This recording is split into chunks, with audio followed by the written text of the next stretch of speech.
Hello, all you tiny, beautiful people that live in the confines of my computer. Today's video is about Spider-Man. Who would have thought? But specifically, we're doing hot takes. I'm going to be giving some of mine alongside looking across the internet to find theirs, and I'm going to give my thoughts, my opinions, whatever it may be, to that. To preface this, the whole point of a hot take is it's a take. It's an opinion. It's an idea. And if we disagree, that's okay. There's no issue with disagreeing on something, especially something so, subjective as a piece of art. So, don't take it too seriously.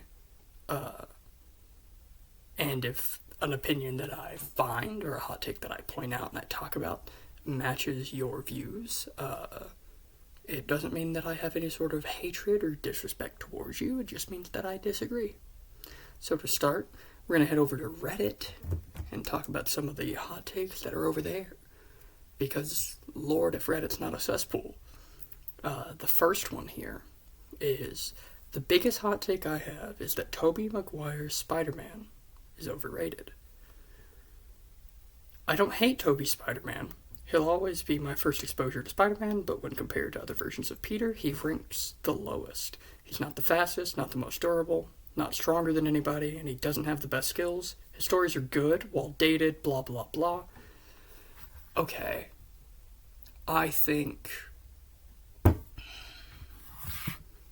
it's... See, the idea of something being overrated or underrated, to me, doesn't really work, because if 100 people are being asked their opinion and 70 of them like it, 70 of them love it, 10 of them like it, and then 20 dislike it or hate it, and the consensus is it's good, then it can't be overrated because the consensus is it's good. Whereas with things that are underrated, I think to a degree, it's like, if it's overrated, why does everyone like it? I don't think overrated things typically work, because everything's subjective, right? I love those movies. I think some of the acting is a little weird, but it's early 2000s stuff. It's gonna be different than today. I think what computer animation is there typically looks good. I think the stories are really fun. I think the first two movies are great, solidly tremendous stories. The third one, I'd understand if you were to think that one's not good, because it's not very good. There's a lot of memes in it, and probably a month ago, I sat my girlfriend down and we watched Spider-Man 1, 2, and 3. And I was, after watching 3, I was like, yeah, did you notice anything different? Was that one, not the same? And then I brought up, all the production stuff that went into that one, because, dear Lord, was it a weird film for them to make as well. So I understand Spider-Man 3 being bad, and I don't like when people are like, oh, it's objectively not that bad. No, it's subjective, and B, it's pretty fucking bad. All the actors and directors and stuff agree it's not good. I think saying that he is the weakest is kind of crazy, because I think he's measurably stronger than the other two movie Spider-Man. He's not the fastest, not the most durable. I don't know if that's true. Not stronger, don't know if that's true. Doesn't have the best skills. Pretty sure that's just blatantly, I think, objectively, you can measure all of those, and he's pretty high up compared to other, movie and cartoon variants. And his stories are good but dated. At least you left a positive. A lot of people do, hot takes or opinions, and they have no positivity. I appreciate you having that positive at the end, and at the beginning, talking about how he's your first exposure and whatnot. So that's fair. The next one is that Superior Spider-Man is overrated. Its popularity is only based on it being slightly better than any other story in the past 10 years. If the writing hadn't been terrible and making terrible decisions where Peter is concerned, nobody would be talking about Superior this much. Maybe. Once again, I don't know how I feel about the use of, like, oh, the story's overrated because people like it. It's like, well, yeah, people like it, therefore it's going to be rated highly. Popularity only being based on it being better than all the other stories in the past 10 years, based only on the fact that normal Spider-Man writing is bad. I think that's fair. The mainline comics for Spider-Man have been pretty lackluster over, I'd say, like the past, at this point, maybe 15 years. Maybe closer to 12, who knows? But the idea of a Spider-Man story not written by those people and not part of that timeline and whatnot being better than that because it was written by different people, I think that is a fair argument. I also don't like Superior that much, but I don't think it's overrated because it's well written. It's got good art. Initially, it was a big shock. I don't know, I think my biggest issue with Superior Spider-Man was that, like, nobody of Peter's allies realized he wasn't him. Like, none of his love interests, none of his, like, friends, fellow hero, nobody realized that he wasn't Spider-Man, that he wasn't Peter Parker.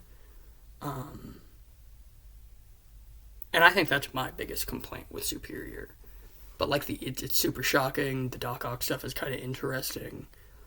The full circle ending to it is kind of nice. But overall, I'm not huge on it.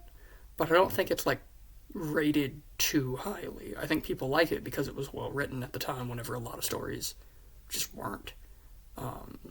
Which is the same reason that, like, people really, really, really, really like this current Ultimate Spider-Man run that should theoretically be coming to a close. Who knows? I don't know. I try not to read into all that.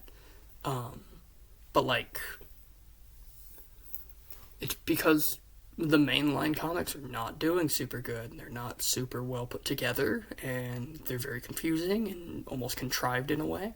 So whenever a different writer or a different artist or whatever comes in and they make something interesting, something new, something fun,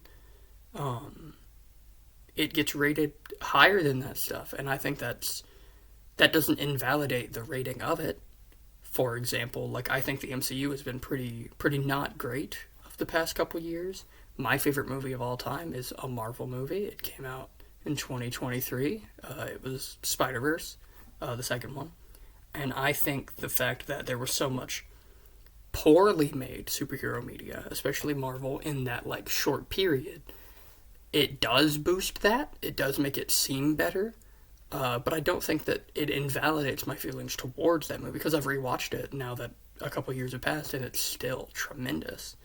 So I can't like objectively disagree or agree with the take of Superior Spider-Man being overrated, because I don't like it, but I don't think it's bad. It's just not my type of story. I'm not, whatever.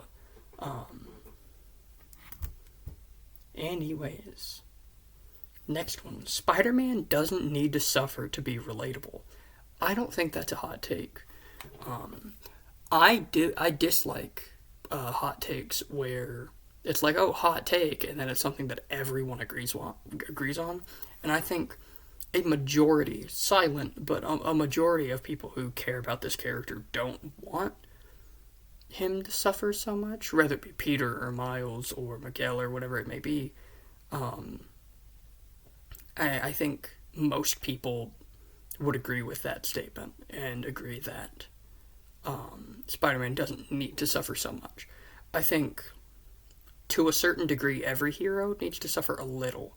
I don't think it needs to be, like, Mom and dad are dead. Uncle's dead. Aunt's dead. Girlfriend's dead. Fucking wife leaves me. Kid's dead. I break my back. I don't think it needs to be that deep. I don't think you need to have that many layers to it, but I think to a certain extent, all comic heroes need to have something like that. If you want like my hot take about it, it's that I think the Hulk is a much better, like, he has to suffer to be interesting character, because there are stories where Spider-Man, typically for like an issue or a stretch of issues, not like the whole thing, where Spider-Man isn't suffering, and it's some of the better media featuring the character. And I also think too many things make it where Spider-Man, Peter, Miles, Gwen, whoever it may be, Silk, Cindy, a lot of times it's, oh, the suffering is there, right? And then they make the suffering so much of a big deal, when a lot of human suffering isn't that big. A lot of real human issues are small problems. Man, my boss did this. Man, my fucking cousin is a drug addict, or whatever it may be. It's these tiny, it's not that those are like itty bitty things, right? But it's these things that don't ruin your life entirely. Or like, oh man, I was dyeing my hair and I messed up this strip. Oh man, I fucking was writing this big letter to this college, handwritten, and I fucked up on like the last word. I have to restart. It's those things that aren't huge fuck ups that are so real and so human and so noticeable. And I think when all of the suffering a character deals with is a huge death or physical pain or whatever it may be that is so big, I think it takes away from the relatability of the character. I think, and that doesn't mean get rid of those like big losses, right? Like Uncle Ben's death is super important. Gwen Stacy's, like, that loss of her is super important. And so on and so forth. And it doesn't mean get rid of those. It just means instead of doing those and then 100 of those big fails, give those little fails, those little mess ups, those little pieces of suffering, because that is what binds humanity. That is what makes us all relatable to one another. But I think overall the idea of Spider-Man not needing to suffer too much isn't really a hot take. A lot of people think that that he suffers too much, and I would agree with that. I think there should be some issues there, but I don't think it needs to be the entire point of the character, because I find that to be incredibly boring if that's like the only thing that they have going on. I don't know. That's my opinion. Next up, I just would have appreciated it if Peter retired at this point. I've been reading the comics since the 90s, during the Clone Saga, and that would have been a real perfect way to give Peter a send-off. He would have been married to Mary Jane, he would have moved away to Oregon or to the UK, and Ben Reilly would have continued being Spider-Man in his stead. That, and I like the idea of Spider-Man being a legacy hero, and where it's not just one person who is Spider-Man, but the mantle gets picked up from person to person. It just would have been a more interesting way to have more defined eras of Spider-Man, and not just having Peter Parker get soft rebooted every 10 years. I think I'm also cool if in... See, I'm conflicted on that one. In the mainline storyline, right, of that Amazing Spider-Man run, that's on so many issues and whatnot, right? I think Peter retiring in the mainline comics would be fine. I think Peter dying in the mainline comics would be fine. I think there's no issue with that. I don't think it should have been the 90s. I feel like maybe closer to when Ultimate Spider-Man was going, maybe like early 2000s. I don't think the Clone Saga would have been a real good send-off for him, considering how negative almost everybody is about those comics. I think the idea of Peter Parker's final stand, his final run, his final book, being a book that everyone hated, and to this day have negativity to spread about, I think that would be really bad for that legacy of that character. And I think that would leave a bad taste in the mouth of readers and whatnot. And then I think they wouldn't have liked Ben following that if that was the end of Peter. I do like Ben. I do think Peter in the mainline comics should have retired. I think he should have retired and then been this character that's used elsewhere, such as the Ultimate runs, and in like separate universes and stuff. I think that's fine. But overall, I agree that Peter should have retired by now. I disagree that the Clone Saga would have been a good send-off, and I disagree that it should have been in the 90s. I think him having a proper positive ending and going out married to Mary Jane and whatnot is good. I agree that it should be a mantle, and I think to an extent it is to this day. Because we have so many people who are not Peter Parker that are such big deals. I mean, the two best Spider-Man movies aren't Peter Parker movies, they're Miles. And I think that's okay. I agree Peter being soft rebooted every 10 years is stupid. I agree with that wholeheartedly. I have no complaints with that part of your take. That part is straight where I think it should be. I think it's really ignorant that they keep doing that because it's a slap in the face to the people that care about the character. It is a disservice to the writers that come before.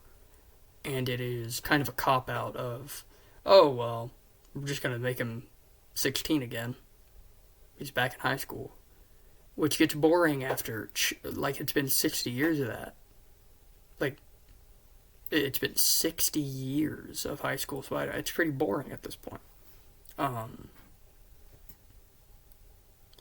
But, you know, that's my thoughts on that one.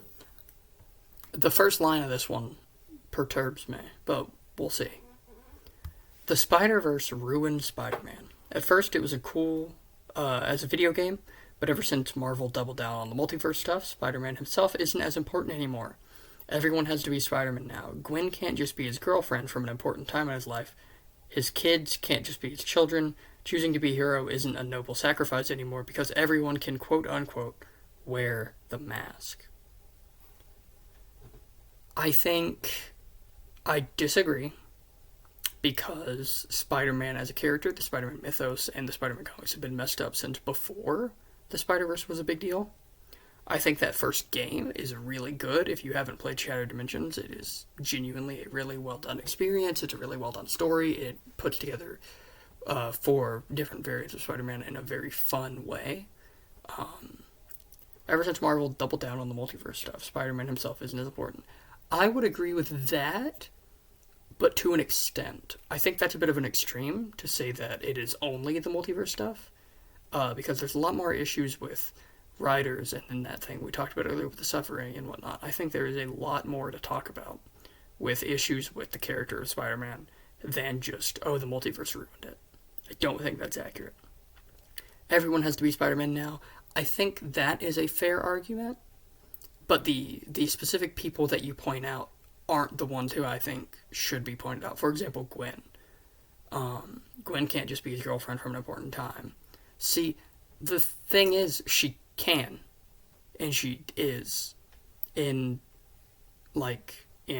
recent, stories about Peter Parker, Gwen Stacy is still the girlfriend. She's still the one who dies. I think that universe where she's the only spider person is interesting. I think it's really interesting. I think it's really fun. When you pull her out of there and you put her with Peter or with Miles, I think then it gets a little weird because it feels like she doesn't belong. But overall, I think the idea of Gwen as a spider person is fine. And then Peter's kids, I think that's a weird one.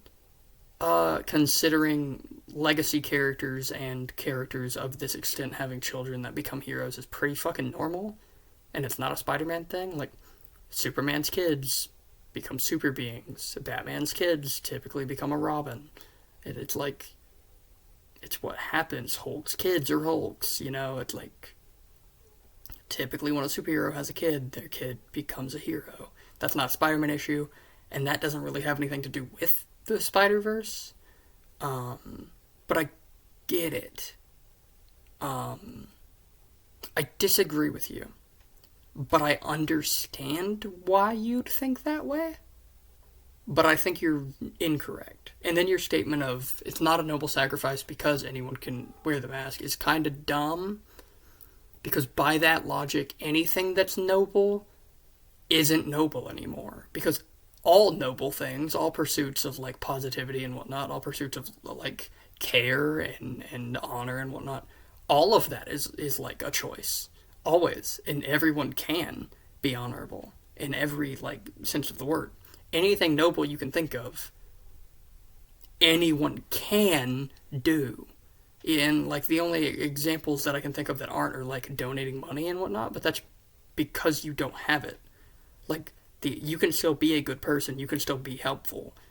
I think the idea of anyone can wear the mask taking away from wearing the mask, I think that's insane. I think that's like not only something that I disagree with, but I feel like that's almost objectively incorrect. See, I'm going to see if they have any comments following that one, because that's crazy. Is one here. I haven't read it yet, so we'll get into what it says. Just because everyone can wear the mask doesn't mean it's any less important or noble. It requires the same amount of pain and sacrifice and courage to be a hero. And the whole point of the superhero story, specifically the whole core ideal behind the character called Peter Parker, is that anyone could be a hero. That is a Stan Lee thing. No matter how weak they may be, no matter how troubled they may be, no matter how ordinary of a life they may live, anyone can be a hero if they choose to. In the words of the great Aunt May, I believe there's a hero in all of us that keeps us honest, gives us strength, makes us noble, and allows us to finally die with pride. And sometimes we have to be steady and give up on the things we want most, even our dreams. I agree, wholeheartedly. I think the whole point of the Peter Parker character, the whole point of the Spider-Man suit covering his entire body, is that it could be anybody. Stan Lee talked about it. Doesn't matter if you were white, black, or Asian, if you were male or female, you could see yourself in that character. And I think the idea that anyone could be under that mask is super important to that mask. That's why there is so many really good variants of the character. Because of course there's bad ones, right? But then you have Spider-Man Noir, you have Miles, you have regular old Peter Parker, you have Penny Parker, you have Miguel O'Hara, you have Ben Reilly. I don't like Kane very much, but you have Kane. There's so many great variants of this character and great people to wear the mask. Then you have really interesting legacy characters like Mayday, who comes in and is such a like love letter to the character of Peter.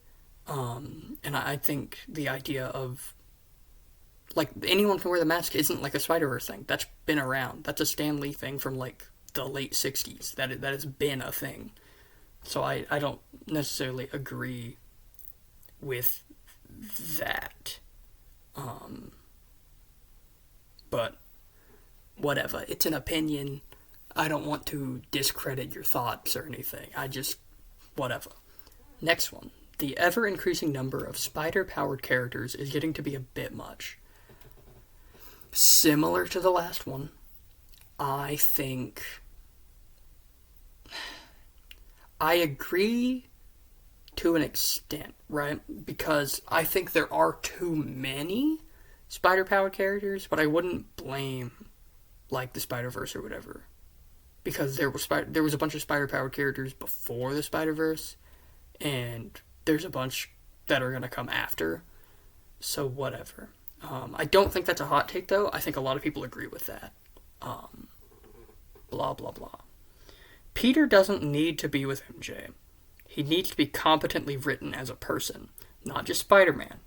People didn't complain as much about Peter and MJ not being together during the Slott run, because despite his faults, he always made sure to write in a good supporting cast and write good Peter stories.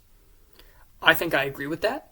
For those who are not aware, there's a really big back and forth about the fact that Spider-Man, Peter Parker, has been written to be with Mary Jane Watson for 50 years now. There's been breaks in between, and that's kind of the issue at hand is they keep reverting the characters. Peter and MJ get together, they go to high school, go to college, they get married, maybe they have a kid, and then the timeline's gone. And that has happened over and over the past 56, 57, 58 years. And that has led to this debate online that I'm kind of very in the middle on. That Peter needs to be with MJ, and if he's not, it is a disservice to the character. And I think that's fair. It's okay to want him to be with MJ. It's okay to want her to be with him. But the idea that she's only important with him, or the idea that he can't be competently done without her, I think is kind of crazy. Because there was a Peter Parker before Mary Jane. So he doesn't have to be with her. And since she's been introduced, he's been with other people. And it's been interesting. And then I think the idea that MJ can't have a character outside of being Peter's girlfriend or Peter's wife is kind of dumb. So I agree with that portion of that. But I also think it's really important that Peter has that supporting cast and has those people that have been there for so long and that care about him and he cares about. Because without them, most of his sacrifices don't seem like they matter. And that's why I think she needs to be around. I don't think she has to be with him, though. If she's going to be with him, I'm okay with that. I have no issue with Mary Jane being, like, the person with Peter. I think they are perfect. Like, they are textbook couple. But I don't think she has to be there. I think he can date someone else and so can she. And I think they can end up with other people, and I don't think there's an issue with that. It's mostly the writing that's the problem. But I don't think...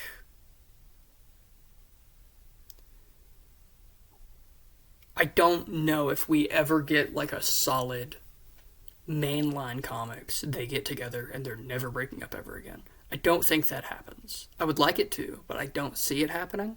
And I'm okay with it not happening as long as it's written well.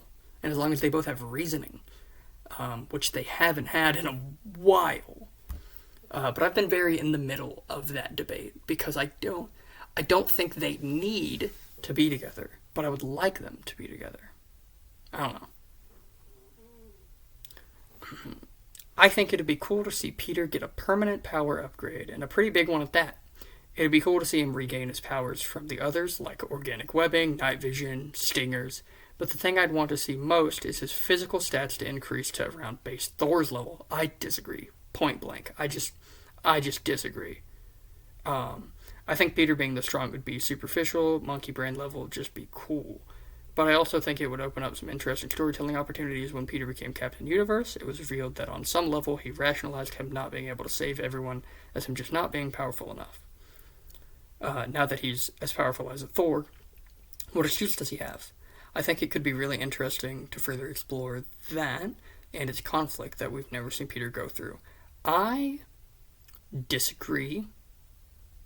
I think the idea of letting him see that strength wouldn't fix it, I think that's interesting. I think you could do something there.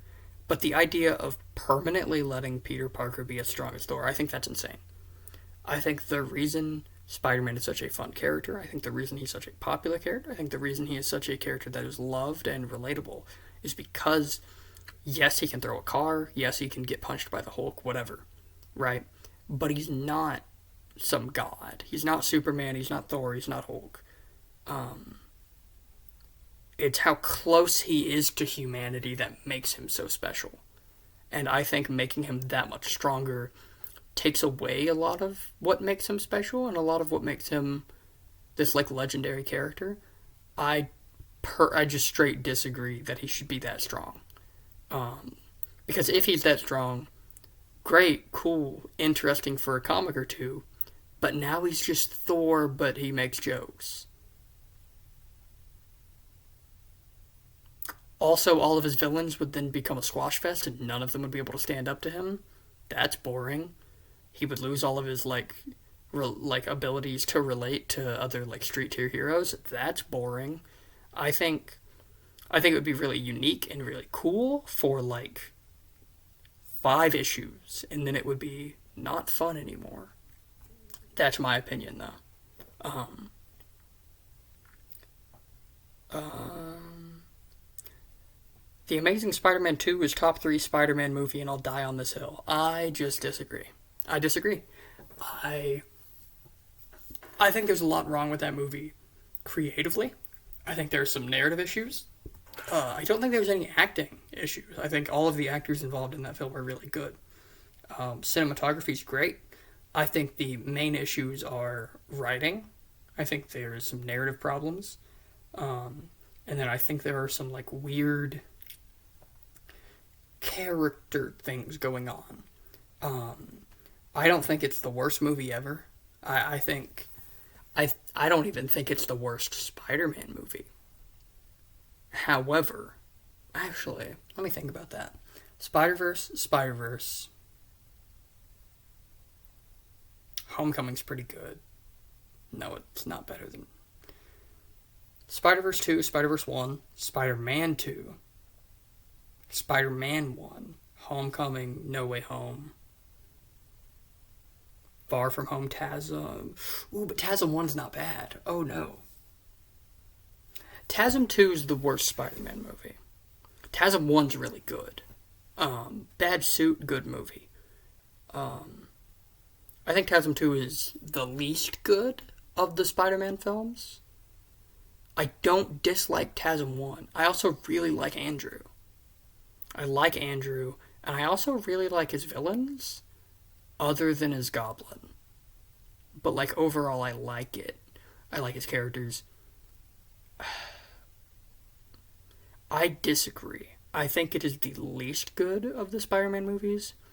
When I do rewatches of all of them, I kind of... I don't know. I don't know. I just disagree. If you like that movie, that's great. I like watching it because it's bad. It's one of those. I don't think that you are invalid in liking it. I'm glad you said it's top 3 and that it's not like the best. I like the first TASM a lot. I think it's really interesting. I think it has some stuff to say. I think it's very different, and I like it. I don't like TASM 2 at all. But don't die on that hill, though. Don't, like, get into arguments over it. Next one, I can already tell that I disagree on. There must be only one Spider-Man. No alternate realities, Spider-Verses, and so on. I just disagree. I think there's too many, right? I think that there's an argument to be made there. I think there is too many Spider characters. However, there's so many that are good. Like, Peter Parker, obviously, like, he's the original, he's great. But, like, why does he have to be the only one? Miles is a tremendous character. Miguel is a tremendous character. Ben Reilly's a tremendous character. Like, I don't know what the problem is there. Like, I don't like Superior Spider-Man much, but, like, he's a fun character. Is there any other Spider-Man? And also, by your logic of, like, oh, there can only be one, there can't be, like, neither of the Ultimate runs exist, which are 2 tremendous runs of the character. Like, that's, like, crazy to me. I disagree. It's okay to return to the status quo, cut the mega super cosmic shit. I agree with you. I was going to say I disagree because I was confused. I understand and I agree with that one. I think Spider-Man should be on Earth. I think Spider-Man should be in the city. I think he should be street tier. I don't like whenever they're like, yep, he's part of the Guardians of the Galaxy and he's fighting fucking Thanos. It's like, I'm not into it. Parker can be smart, not a genius. He's been a genius for 60 years. That's not new. I disagree with you. He's not the smartest person on the planet, and he shouldn't be. But him, like, being somebody who's smart enough to go head-to-head with Tony Stark, Reed Richards, I think that's really important to the character. But I agree with your middle take. The other two, not so much. I can't... Almost all of these are deleted, by the way, like the user, so I can't even, if I wanted to, talk about, like, who they, like, can't, like, shout them out or whatever.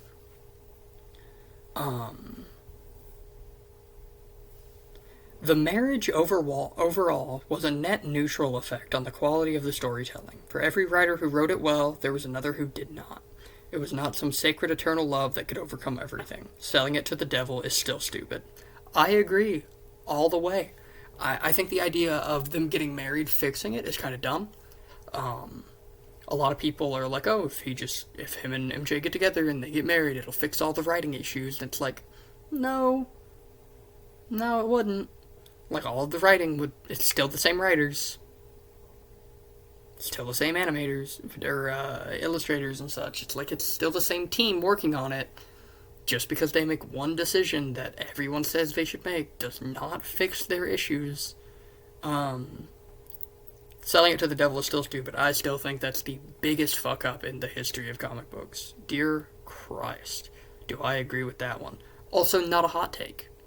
That's been talked about to death. I think the idea of that ending bit of selling it to the devil being stupid, I think that's not a hot take. I think the rest of it is a hot take because I think too many people think it would fix it. I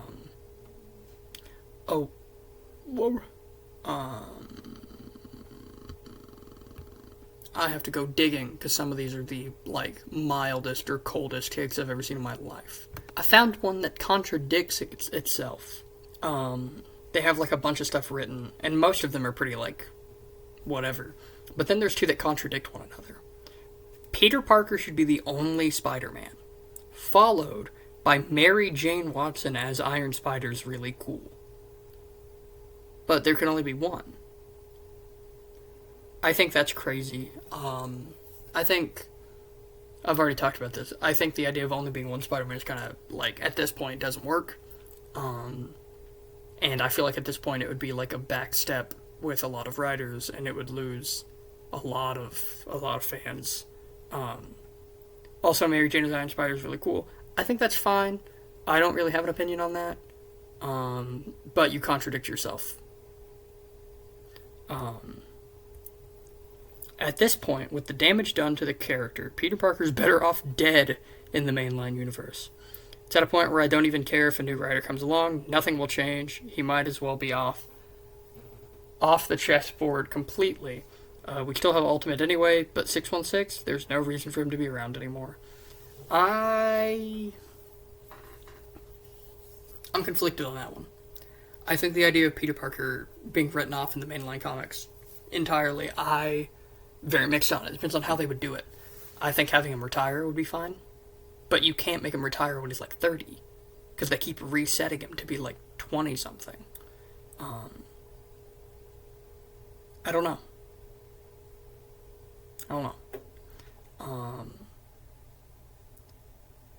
And also pointing out that we'd still have Ultimate and stuff anyway, that's fine. I think I'm conflicted. I think writing him off would be good at this point, but I don't know how you would do it without pissing everyone off. I don't know. I don't know if there's a way to do it that doesn't... I don't know if there's a way to do it that doesn't undo a bunch of work or undo a lot of love for the character. I don't know. Spectacular is massively overrated if you want a good visual experience. Okay. Since it has the minimalist, simple animation style common for most kids' shows. I disagree. I think the animation being so simple played well. I think Spider-Man as a whole has a lot of simple villain designs and a lot of simple hero designs, and overall is pretty simple. Spider-Man isn't a super difficult to make character. You don't have to be fucking Vincent Van Gogh to be able to make that character look like that character, or any of his Funko Pops. I hate big Funko Pops, but I've got these tiny guys, and they look like the characters. You can't really see them. Bad camera quality, but the characters are all super simple. They're super simple, so simple art and simple animation works for them, whereas I think simple animation on someone like Superman wouldn't work as well because a lot of his villains are just kind of human, and if you make it too simple, they all look the same. Or human-esque. Whereas a lot of Spider-Man's villains wear like masks and suits and whatever it may be. Or they're like mutated monsters and shit. But I think the idea of saying that show looks bad or isn't a good visual experience is kind of crazy. I can't sit here and tell you I'm not nostalgic towards that show, right? I can't sit here and be like, oh, I don't have any nostalgia towards that. There's no rose tinted, but like I've rewatched it. I've watched it 4 times since it ended, and I've liked it, and I've liked the art. I really like the minimalist design. However, if you're not into those simple designs, if you're not into those simple art like styles and stuff, I can't force you to like that. The next paragraph they go on to say, that's not speaking to the story, which is great, but if you were jumping between channels and saw it, you'd probably dismiss it. See, that's the crazy thing, is I did that whenever I was little. I was jumping between channels, and I didn't dismiss it. Ultimate Spider-Man and 2017 Spider-Man both look better. I agree that Ultimate looks good. Not better. Good.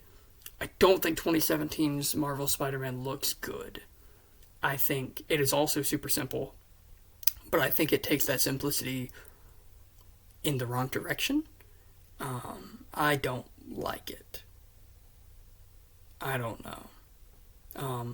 I don't like those shows very much. Just story-wise. But I can't force you to like Spectacular. It's my favorite. I can't force you to like it. Spider-Man 2002 is not only better than Spider-Man 2, but it's the best Spider-Man live action we've ever gotten. It's better paced. The dynamic of Norman and Peter realizing who each other is fantastic. That realization is so good. It has more action, and a lot of the camera stuff is refreshing, especially after all this green screen shit of the last 15 years. The ending monologue with Pete and MJ at Uncle Ben's tombstone is fantastic, and the ending swing of this movie is legendary and beautifully rendered and created. It's goated.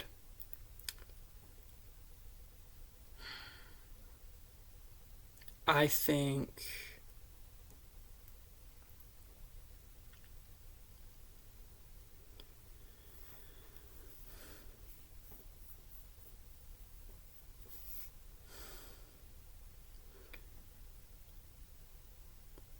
you're probably right. I through rose tinted glasses, right? I like Spider-Man 2 more. When I was little, I liked Spider-Man 1 the most. That was like my favorite movie until I was like 12. So I can't disagree with you at all. The dynamic of Norman and Peter is damn near perfect. Their realization of one another is great. A lot of the camera stuff is really fun. That final swing is beautiful. I can't disagree with any part of that take. I don't know. I don't know. I think it's okay if Miles is stronger than Peter. It's pretty natural for legacy characters to grow in strength, and as the next generation being the ones that are stronger than the previous. I just agree. I think that's fine. I have a whole video about that, like, over a year ago. I agree wholeheartedly. Yeah, I just agree. Spider-Man should never, in all caps, be an Avenger. He can help them, but never join them. I think it depends on his age, because if it's teenage Spider-Man, no way. If he's in his 20s, I think it depends on the story. I think like a 30 or 40-year-old Spider-Man can be an Avenger. I don't really have any issue there. But that's fine.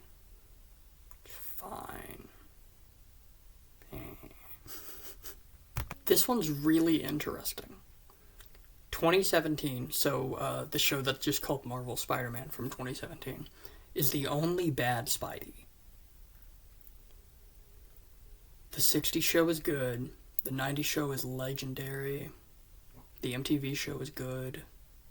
Spectacular's spectacular. Ultimate Spider-Man has bad. Like, I think the storytelling in that show is pretty bad, but I think the acting's good. I think the action is good. And I think they do a pretty good job of designing certain characters. And then 27.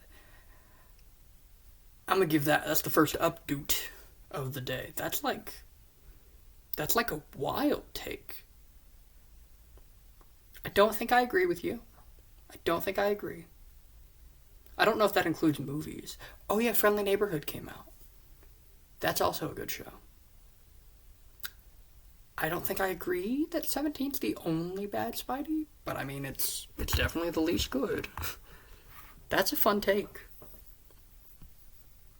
Huh. Homecoming is a much stronger movie than No Way Home. I agree. I think Far From Home is It's not bad, but it's kind of boring in places. I think No Way Home is a little too nostalgia baity. I think Homecoming is like a good movie. I don't think it's a great Spider-Man film. I think it's still... I don't think it's as good as Spider-Man 1 or 2. I think it's better than both TASMs, though. Maybe. I don't know. But whatever. I don't know. Whatever. This one's first line intrigued me, so I'm very interested in reading it for you. Very few people actually like Spider-Man for the story or personalities of the characters. In fact, I would wager that the appeal of Spider-Man is due to the escapism of swinging across buildings in the iconic costume, all while Peter Parker, the quote-unquote everyman hero who lives in Midtown Manhattan, is always surrounded by the most gorgeous women in the Marvel Universe. Spider-Man stopped being relatable when Ditko left the book. It's been nothing but power fantasy since then, in all forms of media. Most Spider-Man fans don't care about the relatability or grounded nature of Spider-Man. Period. That's a brave take, and one that I'm not gonna disagree with, because I think a lot of Spider-Man quote-unquote fans don't actually give a fuck about anything to do with Spider-Man. It's just power fantasy. Or like the Spider-Man fans who were like racist or whatever. It's like you do realize that he's like besties with like all these people from different races or whatever. Or like you're a sexist or like misogynist while being a Spider-Man fan. It's like you do realize how much that man respects women, right? So like they try to shoehorn him into being so many things that they are because he's supposed to be relatable and it doesn't work. I don't agree that everyone is like that or that it's very few people. I think a silent majority of people genuinely give a fuck. But it's the amount of people that are super loud about it who don't. That is the main problem. But who knows? They should kill off Aunt May in the comics. May sound mean-spirited, but she has no use anymore and is just holding Peter back. The only ideas they've had for her nowadays is new boyfriends and yet another near-death experience. I think having her written off that way is really interesting. I think they should do it the way they did Alfred in the mainline Batman for a while, where he's been dead for like almost a decade now. I think they can do that with her. I think it would be impactful. I think it would be the first death that mattered for Spider-Man in fucking 15 years. I don't know.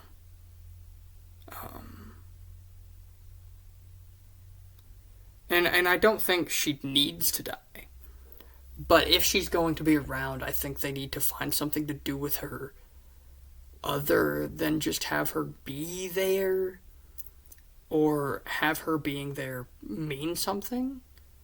because she's kind of around, and then she just like Peter does something that's honorable, but is seen like in a weird way, and then she like makes him feel shitty. I don't know. I don't know. I don't know. I just I don't know. Also, I want to point out how many times in this hot takes list it's just Tom Holland isn't very good. I don't like the Tom Holland movies. It's like cool. I don't like them that much either. But that's not a hot take. That's like the hot take would be to like them. You're just saying, oh, hot take, I dislike this thing that everyone disliked. It's not a fucking hot take. Okay. Hasn't been a good new Spider-Man villain since Mr. Negative. I don't think I disagree with that one. Because I really like Mr. Negative. I think Mr. Negative is a super interesting character. But whatever. Whatever. Here's one that I just point blank agree with. Daredevil's suffering is way more interesting because he's religious and has complex morality. I agree. I think I agree with that one, just end quote. I think Daredevil's a way more interesting character to have those struggles and to have those like moments of suffering because of the religion and because of the relationship that he has with his mistakes and his morality and how much it means to him. Like when he kills somebody and then he like goes to prison as Daredevil. I think that stuff's really interesting. I don't think Peter shouldn't deal with it. I think it should be way less for him. And I also don't think they should just swap him and Matt to where Matt's the one that's always suffering. I just think that when it happens to Matt, it's considerably more interesting. But whatever, right? Like, who knows? Maybe I'm crazy. But now it's the time of the video where I talk about my Spider-Man hot takes. And I'm trying to make sure they're actual hot takes. That way it's not just, here's this thing that everyone agrees with. Because I think those could be really boring. That'd be a very boring segment to this video. To begin, I think that Scorpion is a better anti-Spider-Man than Venom. That's my opinion. I think Venom's never been a very good anti-Spider-Man or answer to the idea of, like, Spider-Man's Joker. I think Venom is the most popular Spider-Man villain. So much so that he has multiple movies, he has his own comics, he has his own, like, everything, right? And I don't hate Venom. I like Venom. Especially if it's Eddie. I love me some Eddie Brock. And I think Eddie Brock is a good antagonist for Peter Parker. I don't think Venom is a very good villain for Spider-Man. The idea of, oh, he's a really great, like, dark version of the character because he's literally a dark version of the character. That's pretty fucking boring to be the reason. Oh, well, he's literally Spider-Man, but stronger, and he physically is dark. It's like, that's real. Yeah, that's the thing that makes him interesting to you, huh? Sure, that's cool, I guess. I think Scorpion's a way better antagonist. I think Scorpion is a way better, like, he has better ties to Spider-Man, especially if you're going, like, the route of Jameson making Scorpion, or paying for Scorpion, more fittingly. I think that has more ties to Peter's job, to people Peter cares about, to the Bugle. I think it has more ties to the ideas of, like, Spider-Man versus other animal creatures, right? You have Rhino, you have Vulture, all these things. I think the most interesting of which is Spider and Scorpion. I really want Scorpion to have, like, a big thing. Man, it would be cool if he got to matter. They cast Michael fucking Mando to play him, who's a tremendous actor, and then didn't do anything with him. I think Scorpion's a better anti-Spider-Man than Venom. I think Scorpion's a better character overall than Venom. But those are my opinions about that, you know? And if you disagree, that's fine. And I don't hate Venom. I don't hate him. I like him. I just don't think he's as good a villain. I don't have many takes that are like, oh, this thing is overrated or this thing is underrated. Mostly because I don't understand how something can be one of those. Like, if 99 people dislike it and I like it, it's not underrated. I just disagree with those people. If it's only underrated if it's rated beneath the average. And if there's 90 people who hate it and 10 people that like it, it's not underrated. It's just rated poorly. So I don't have a whole lot of takes that are like that. I think the closest thing to one I have is that Uncle Ben is important, because a lot of Spider-Man stories just kind of don't do anything with Ben. And I think Ben matters, even if he's already dead. Like, you don't have to do the Spider-Bite. You don't have to do the stuff of like showing Ben die. I don't think you need to do all of that. But I think Ben matters. I think Ben matters to Peter. I think Ben matters to May. I think Ben is super important to the man that Peter Parker becomes. And I think even if you don't show him, if you never show that death, you never show those moments, I think he still matters. My favorite Spider-Man moment is Spectacular Spider-Man. It's when Peter is fighting the black suit, and his memories and his love for Uncle Ben get him out of that like spot. I love Ben. Ben's such an interesting part of the Spider-Man mythos, while being such a tiny part of it. He's one of the biggest and most important catalysts in the character, while barely being around. And I think especially with modern stuff, there's not a lot of talk of Ben. He's not used too much. He doesn't get talked about. He doesn't get to be important. And I don't think you have to cast him. You don't have to make him a character. You don't have to make him talk. But just make Peter give a fuck that Ben's gone. Because we haven't seen that in a mainline thing in a long time. We haven't seen it in too many like off to the side things.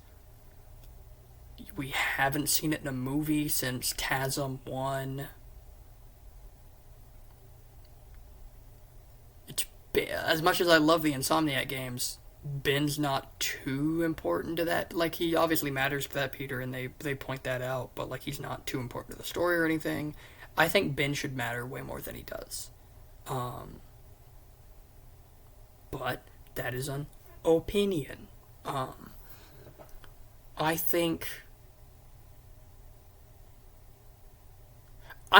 Tom Holland has really good Spider-Man suits. However, I also think he has really bad I think he has the single best suit, which is that final swing suit from No Way Home. And he also has the very worst suit, which is the Iron Spider suit that he wears. I think he has the best and the worst of the suits. I think Tom has some good suits. I think the homemade suit is really good. I love the Homecoming suit. I love the Final Swing suit. But he also has that butt-ass ugly Night Monkey suit, and the Iron Spider suit, and the red and black suit that I don't like very much. You know, he has some really good, and some pretty fucking dog shit. That one for the new movie looks good, though. So that's good. That one looks really good. I think he has the best and worst live-action suit at the same time. I think the Final Swing suit is the best. That Iron Spider suit is not fucking it. God damn, that Spider suit's not it. And then my final hot take. And I think this is the biggest one I have. My biggest hot take for this character is that I think some Spider-Man fans take their relatability way too fucking far. And they get their feelings hurt by the character doing something or going through something or being made to do something or being put into a direction or whatever. And I think it's fucking stupid. I think it's really dumb. I think it's really ignorant. I think it's really immature. And if you're like 10, do it. I don't care. See yourself in a character and feel their feelings. But like 40-year-old men who are like pissy and disrespectful and whatnot because Miles Morales exists, shut the fuck up. Just because you're insecure and like so fucking weird about like your life and the way that you view people, shut the fuck up. Peter Parker's not overshadowed by Miles, and he's not bitched out by Miles. And you shouldn't have your feelings hurt by the fact that Miles exists. Or, oh man, Peter's not with MJ. They're cucking him, and I'm pissed about it. And I would never let that happen, and fuck off. It's like, I get it. I hate that. I hate that too. I do. I get it. I despise the Paul stuff. But it's not like eating away at me and ruining like who I am, or making it where like, oh, I hate Spider-Man now, or oh, fucking I can never enjoy anything ever made by this writer because they did this. Fuck off. Shut up. Get off your high horse and stop being such a fucking immature, insecure douchebag. It's a comic book character. Fuck off. And then those same people who are like that wish that stuff on other characters. They wish that horrid shit on other comic characters. Like, oh, I want that to happen to Superman. I want that to happen to Captain America. Oh, I want that to happen to Batman. It's like, so you're pissy and immature and insecure and angry that it's happening to you, but you want it to happen to these other people because you don't like that fan base. You're a fucking idiot. Like, you're a genuine idiot. And I don't like that stuff. That stuff infuriates me to no end. I despise it. And it goes so much further than that. It's not always like, it's not all straight hatred.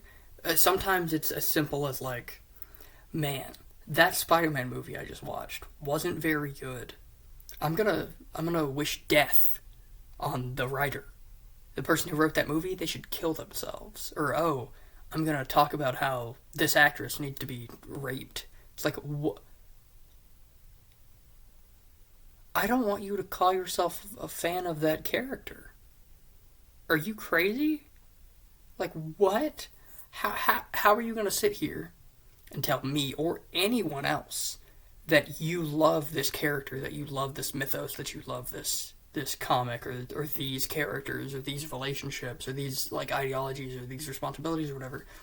You don't get to sit here and tell me you love this and that you care about it when that's how you feel towards people that love it.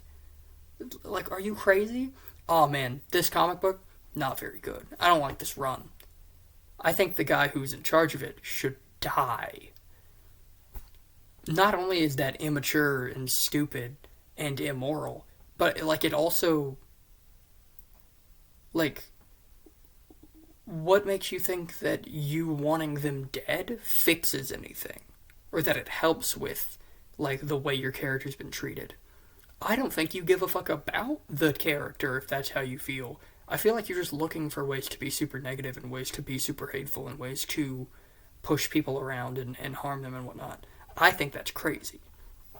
If that is how you treat the idea that someone has towards this character, or somebody's way of writing them, or their way of acting them, or a hot take that they have, if that's what you do, you're not like, you're actively giving a disservice to the character that you quote-unquote love. Like, you know, the great power, great responsibility thing. Yeah, speaking is a power. It's a privilege. You know, like, there's humans that can't talk. There's humans that are not allowed to talk. There's areas where you can't talk about your opinions on stuff. Whatever, right?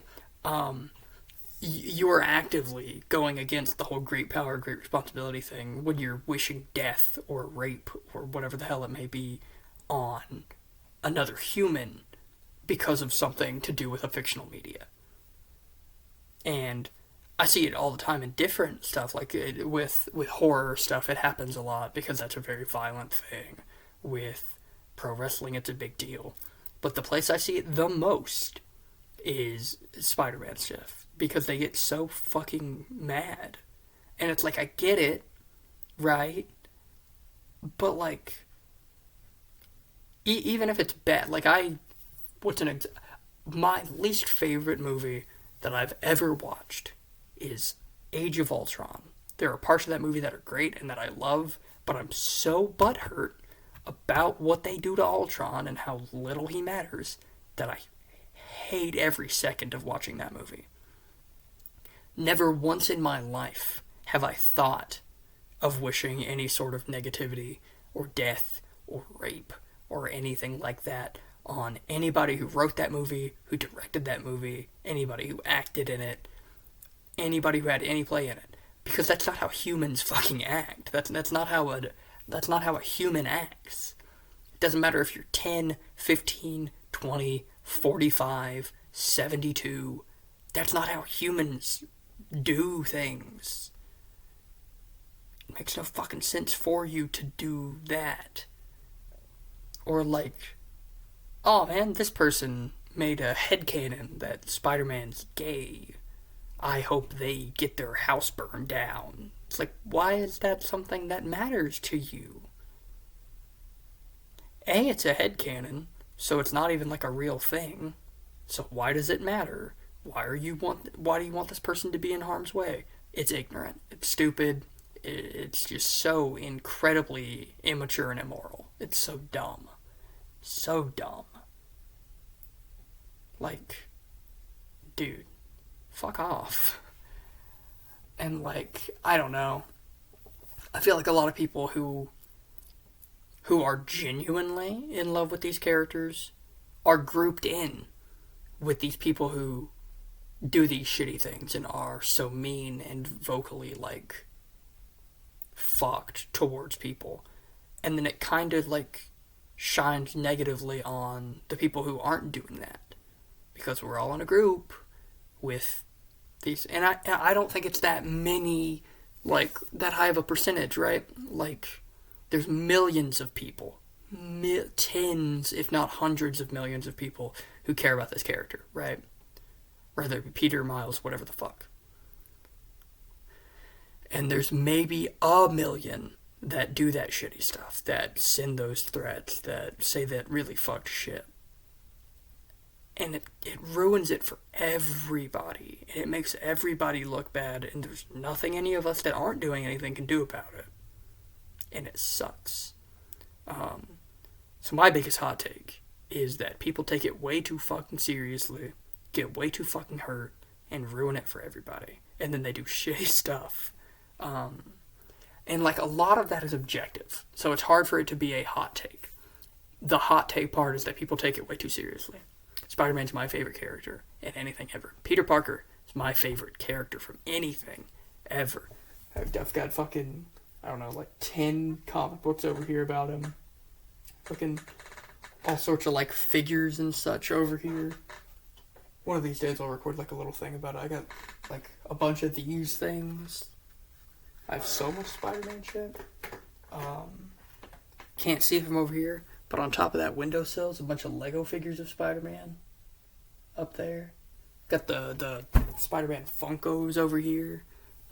There's a really cool like 3D artwork thing on that wall. Two plushies over there of Spider-Man. Dude, Spider-Man's my thing. The pants right here say Marvel. Dude, Spider-Man's my favorite thing to ever exist in anything. And I don't take it that seriously. Like, obviously I care, and I play the games, I watch the movies, I watch the shows, whatever the fuck. I read the comics. But it's not that deep. It's not that deep. It does not matter that much if one writer does something bad, or if one artist draws poorly, or one actor does something you don't like, or one director decides that it's going this way and you don't like that. It shouldn't be that big, or that important, or that deep, and it shouldn't ruin your fucking life. It shouldn't ruin your day. It's like, fuck off. If that's the way that you are about a media, you shouldn't consume that media. I don't know. I think it's too much of like a big deal for some people. I think it's ignorant, honestly. That is my couple hot takes. They're not all of my hot takes. But I don't want to spend too much time coming up with them, because I'd like to get on with my life and not talk about my weird opinions or listen to other people's for too long. It's been over an hour, and I paused a couple times, so it's probably been close to 2 hours of recording. But thank you guys so much for your time, for your support. Thank you for being here with me and for listening to me rant. If you have any weird hot takes about Spider-Man or comics in general, pop into the comment section and I will respond to every single one. If you're interested in communicating with me or like-minded individuals, down in the description there will be a link to a Discord. That's the channel Discord. Thank you for your time, for your likes, for your comments. We're on the road to 1,000 subs, baby. So let's get there. Once again, thank you all so much for watching and for being helpful. You all mean the world to me, and I love you. And I'll see you next week. Bye-bye.